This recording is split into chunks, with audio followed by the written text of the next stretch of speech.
সুপ্রিয় দর্শকবৃন্দ, আসসালামু আলাইকুম রহমতুল্লাহি ওয়া বারাকাতুহু। গত কয়েকদিন থেকেই বাংলাদেশের রাজনীতিতে একটি বিষয় নিয়ে সারা দেশেই তোলপাড় চলছে। সেটি হচ্ছে সেনাপ্রধানের সাথে সার্জিস এবং হাসনাতের বৈঠক ঘিরে সেখানে কিছু আলোচনা এবং কথাবার্তার বিষয়বস্তু নিয়ে। তো আজকে বিদেশি একটি সংবাদ মাধ্যমে সেনা সদর থেকে দেওয়া একটি বক্তব্যে উঠে এসেছে যে হাসনাত যেভাবে তার ফেসবুক পোস্টে বিষয়টি তুলে ধরেছেন আর সেনা সদর থেকে যে বক্তব্য দেওয়া হয়েছে এর মধ্যে অর্থগত এবং ব্যাপক পার্থক্য রয়েছে, যেটা তার আরেক সতীর্থ সার্জিসের ফেসবুক পোস্টে উঠে এসেছে।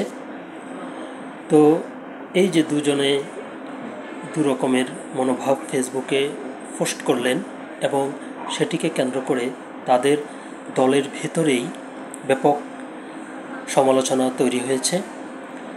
তাদের দলীয় নেতাকর্মীরা এটা নিয়ে খুব সোচ্চার কমেন্টস করছেন তাদের পোস্টের নিচে। তো কি বলছে তাদের দলের নেতাকর্মীরা, এটি নিয়ে একটি সংবাদ প্রকাশিত হয়েছে দৈনিক প্রথম আলোতে। চলুন দেখি আমরা খবরটির বিস্তারিত কি লিখেছে। সেনাপ্রধানের সঙ্গে বৈঠক নিয়ে হাসনাত ও সার্জিসের ফেসবুক পোস্টে দলে অস্বস্তি অসন্তোষ। সেনাপ্রধান জেনারেল ওয়াকারুজ্জামানের সঙ্গে বৈঠক নিয়ে ফেসবুকে জাতীয় নাগরিক পার্টির মুখ্য সংগঠক হাসনাত আবদুল্লাহ ও সার্জিস আলমের ভিন্ন ভিন্ন পোস্ট নিয়ে দলটির ভেতরে অস্বস্তি তৈরি হয়েছে। তাদের পোস্টকে দলটির নেতাদের অনেকেই ব্যক্তিগত জনপ্রিয়তা অর্জনের রাজনীতি বলছেন। দলীয় ফোরামে আলোচনা ছাড়াই নেতাদের হুটহাট ফেসবুকে পোস্ট দেওয়া নিয়ে এনসিপির ভিতরে চলছে নানা আলোচনা। নিজেদের মধ্যে আলোচনায় নেতাদের কেউ কেউ এমন প্রশ্ন তুলছেন যে এই ধরনের কর্মকাণ্ডে এনসিপি হাস্যরসের বস্তু হয়ে উঠছে কিনা। গত বৃহস্পতিবার মধ্যরাতে হাসনাত আবদুল্লাহ ফেসবুকে লেখেন, গত 11 মার্চ তিনি সহ দুজনকে ক্যান্টনমেন্টে ডেকে নিয়ে আওয়ামী লীগ পুনর্বাসনের প্রস্তাব দেওয়া হয়েছে। হাসনাতের সেই পোস্টের পর বিষয়টি নিয়ে দুদিন ধরে নানা আলোচনা চলে। এর মধ্যে আজ রোববার এক ফেসবুক পোস্টে সার্জিস আলম লেখেন, যেভাবে এই কথাগুলো ফেসবুক স্ট্যাটাসের মাধ্যমে এসেছে এই প্রক্রিয়াটি আমার সমীচীন মনে হয়নি। সার্জিসের এই পোস্টের নিচে মন্তব্যের ঘরে এনসিপির জ্যেষ্ঠ যুগ্ম মুখ্য সমন্বয়ক আব্দুল হান্নান মাসুদ লিখেছেন, এসব কি ভাই, পাবলিকলি বলছি, দুজনের একজন মিথ্যা বলছেন, এটা চলতে পারে না।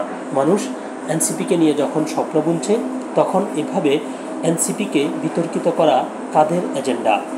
এনসিপির নেতাদের অনেকের সঙ্গে কথা বলে জানা গেল, হাসনাত ও সার্জিসের এসব ফেসবুক পোস্ট এবং হান্নানের মন্তব্য এই বিষয়গুলো দলের অভ্যন্তরে ব্যাপক অস্বস্তি তৈরি করেছে। দলীয় কেন্দ্রীয় কমিটির হোয়াটসঅ্যাপ গ্রুপে বিষয়টি নিয়ে ক্ষোভ দেখাচ্ছেন নেতাদের অনেকেই। দলীয় ফোরামে আলোচনা না করে বিভিন্ন পর্যায়ের ব্যক্তিদের সঙ্গে বৈঠক করা, আবার সেই বৈঠকের আলোচনা দলকে না জানিয়েই জনসমক্ষে প্রকাশ করা, এই ধরনের কর্মকাণ্ড নিয়ে প্রশ্ন তুলছেন কেন্দ্রীয় নেতাদের অনেকেই। এনসিপি সূত্র জানায়, দলের হোয়াটসঅ্যাপ গ্রুপে আজ দুপুরে সার্জিস আলমের ফেসবুক পোস্টের লিঙ্ক শেয়ার হওয়ার পর কেন্দ্রীয় নেতারা নানা প্রতিক্রিয়া দেখিয়েছেন। যেমন খালিদ সাইফুল্লাহ নামের এক নেতা লিখেছেন, গুটি কয়েক ব্যক্তি তাদের ব্যক্তিগত চিন্তাপ্রসূত কথাবার্তা কোনো ধরনের সাংগঠনিক সিদ্ধান্ত ছাড়াই বাইরে প্রকাশ করছেন।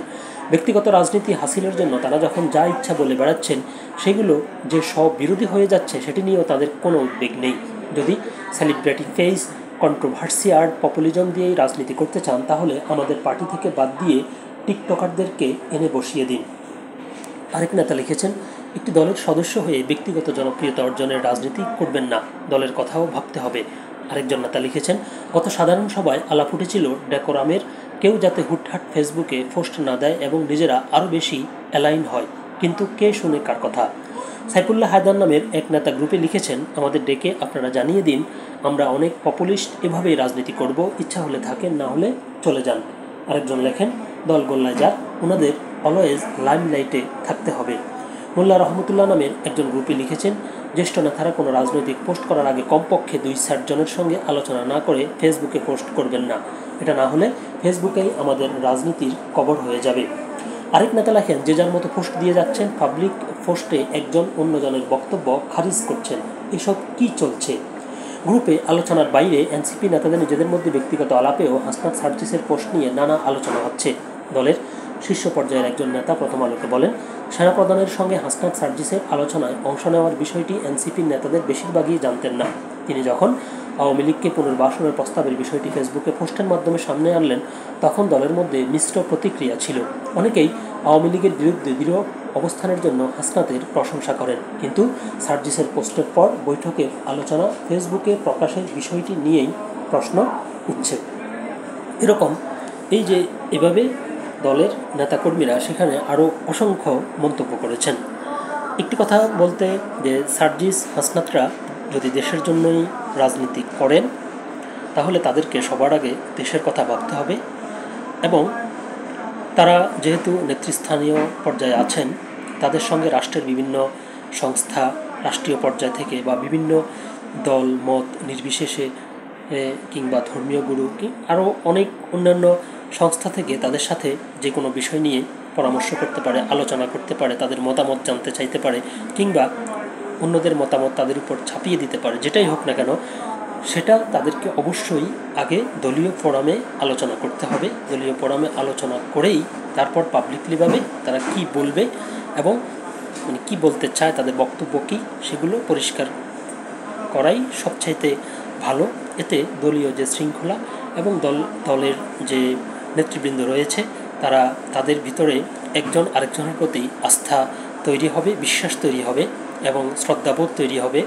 না হলে এভাবে যদি চলতে থাকে, তাহলে একটা পর্যায়ে কিন্তু আস্তে আস্তে সবাই সরে যাবে। কারণ আপনি নিশ্চয়ই এমন কোনো দল করতে চাইবেন না যে দলকে নিয়ে পাবলিক মানে হাসাহাসি করে কিংবা আপনার নিজেকে আপনি একদম সস্তা করে পেলেন। তো বিষয়টি হাসনাত সার্জিস সহ আরও যারা অন্যান্য নেতৃবৃন্দ রয়েছে নতুন এই দলটির, তারা অবশ্যই বিষয়টি লক্ষ্য করে আগামীতে আরও পরিপক্ক রাজনীতিবিদের মতো আচরণ করবেন বলেই আমার বিশ্বাস। সকলে ভালো থাকবেন, সুস্থ থাকবেন। আল্লাহ হাফেজ।